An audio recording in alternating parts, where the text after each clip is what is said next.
In our last video, we talked about some unhelpful ways that we often respond to escalated people. And you'll remember that most of my suggestions were about letting the person think. But why is it that giving people time to think can help them make better choices? Well, it has to do with processing, which is important both when we're escalated and when we're going about our everyday lives. In this video, we'll talk about what processing is and how we can intentionally work to improve processing abilities. When we do this, we give the person far more control over their behaviors and their choices.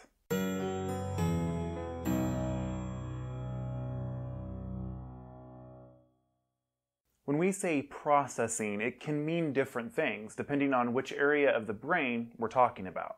For example, there's processing verbal communication, or what we call receptive communication. That's skill number 16 on the Organ Behavior Consultation Cognitive Skills list. We'll link to the list in the description of this video. This kind of processing involves the brain listening to and making sense of speech in real time. People with FASDs and other developmental disabilities usually struggle with this, but it's an essential skill, perhaps the most essential skill to provide support around. You can watch several videos on receptive communication and how to support it on our YouTube channel. Another kind of processing is processing the social cues that people are giving us, which is captured in skill number 23 on the cognitive skills list.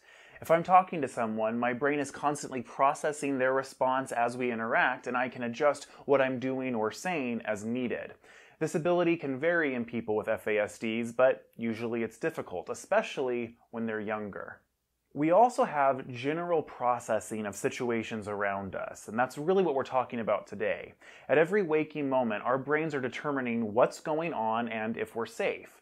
People with FASD and other developmental disabilities often struggle with new or unfamiliar situations in real time because there are so many new factors for their brain to process.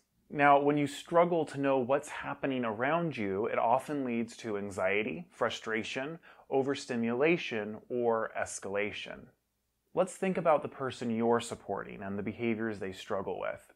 Ask yourself how many of these behaviors would improve if they could just learn to stop and think about what's going on in a more intentional way, as opposed to not being able to process and being swept up in situation after situation, unable to clearly think about all of the things that they need to think about. So today, I'd like to introduce a specific proactive plan that you may be able to use with the person you're supporting, which I call a stop and think plan. The goal of this plan is to slowly, over a long period of time, help someone improve in processing in the moment. This is a long-term plan that you may have to revise and use many times before you start to see an effect. But if we can get it to work, it's going to have a great impact on a person's life. First, let's look at how this plan can be helpful and actually play out in everyday life. Let's think of this as an experiment that you can try and see how it works for you and the person you're supporting. Please feel free to comment on this video or on our Facebook page and let us know how it's working. Josh and his daughter Wendy are at the playground. Wendy does very well with younger kids, though sometimes she gets a little too excited and plays a little too rough with them. Josh is watching her close by, and when he senses that she's beginning to get too excited and isn't processing the social cues of the children she's interacting with, Josh says, "Wendy, are you thirsty?" Wendy pauses what she's doing and looks at the other kids, and then calms down. Josh typically asks her if she's thirsty about once every 15 minutes. Maggie and her son Sean just arrived home and are putting away groceries together. Sean frequently takes sweets into his room and has done so for several years, despite many conversations about it. Maggie sees him grab the bag with some cupcakes in it and touches his arm twice with her finger. Sean puts the cupcakes away and continues to help unload groceries. Mark and his adult client Jose are at a game store looking at Pokemon cards that Jose is considering buying for an upcoming tournament. Jose sees a $30 card behind the counter and says that's the card he wants to buy. Mark says, "Let's stop and think about this," and he and Jose move away from the counter into another area of the store where Mark can ask Jose questions without anyone else hearing. After about 3 minutes, Jose decides that he wants to look at other cards before making a decision about the first one he saw. Janet and her teenage daughter Caitlin are at a friend's house, where Caitlin is eating and talking with several other teenagers. Janet notices how great Caitlin is doing, and when their eyes meet, touches her nose. Caitlin stops to think and then looks at her mother, unsure as to what she needs to think about. Janet gives her a thumbs up and a wink. There's nothing that needs to change because Caitlin is doing a great job interacting with others. These 4 scenarios show various different ways that having a stop and think signal can be used. It can be used to redirect behaviors as they're happening, which is how Josh and Wendy used it on the playground. It can be used proactively before there's even an issue, as Maggie used with Sean to get him to think about previous conversations about sweets.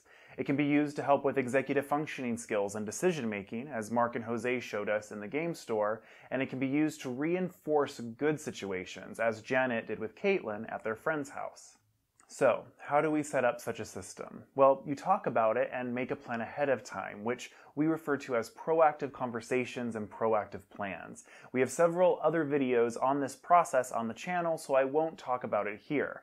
But remember, it's important to make the plan during a time when the person is doing well. You can't do it in the moment. You also want to practice it several times and try to keep it lighthearted. Each scenario also provides a different example of prompts that can be used. Generally speaking, we want our prompt to be discreet enough so that if we use it in public, it doesn't draw negative attention or embarrass the person that we're supporting. Josh and Wendy came up with a great code phrase of "Are you thirsty?" which they practiced, and Wendy knows means stop and think. Maggie and Sean's prompt involved physical touch, which can be helpful to avoid too much verbal communication during a time when we want to be encouraging thinking. Mark and Jose in the store had developed a less discreet but unthreatening prompt of "Let's stop and think about this." Jose knows that this doesn't mean no, it just means that we need to stop and think about certain variables, and that is what Mark is there to help him to do. Janet's signal to Caitlin is also nonverbal, and she discreetly touches her nose to remind Caitlin to stop and think. Our last scenario with Janet and Caitlin shows us that we want to utilize the principle of stop and think even when things are going well, because processing abilities can still struggle during these times. We want the person that we're supporting not only to be able to stop and assess when they need to change their behavior, but also be able to stop and assess when everything is going well and to feel good about it.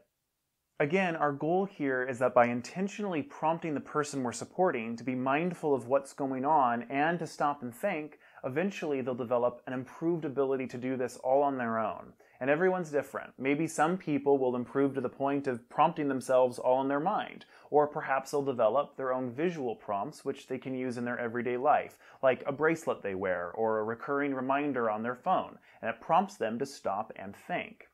Even if they always need some kind of support from another person to remind them to stop and think, that's okay too. Another benefit of this approach is that we actually let the person think and use their executive functioning skills in these situations. It's so common in developmental disabilities that both parents and paid caregivers give the answer instantly without letting the person think on their own. Sometimes redirecting immediately is necessary, but most of the time, if we could just stop ourselves from impulsively spouting off the answer, the person can figure out a course of action on their own. They just may need to be prompted to do so and given some time. When we're constantly redirecting and just telling somebody what we want them to do, they may comply, but they aren't really using those problem-solving executive functioning skills. Or in many cases, when we tell them what we want them to do, they may become oppositional or escalate, which creates a whole new situation. Having this plan in place and practicing it helps us to remember that we need to slow things down, give the person time to think, and help them use their executive functioning skills as they move more and more toward independence. I hope that you found this video helpful. If you haven't already, please like our page on Facebook, follow us on Twitter, and subscribe to our channel here on YouTube. We've also launched a new podcast called It's a Brain Thing, where me and a parent of a child with FASD navigate various aspects of life for people living with it and for those who support them. You can find the It's a Brain Thing podcast on iTunes or whichever podcast application you use. And you can also listen directly on our website, www.organbehavior.com. Lastly, if you find these videos helpful, please consider supporting Organ Behavior Consultation on patreon.com. You can support us for as little as $1 a month. These videos take a lot of time to make and continue to be free to people all around the globe, and so your support is very much appreciated. You can also support us by sharing our videos and asking your local organizations to have me come and do a training or workshop in your area. You can also give us a review on Facebook to help us out. Thanks for watching.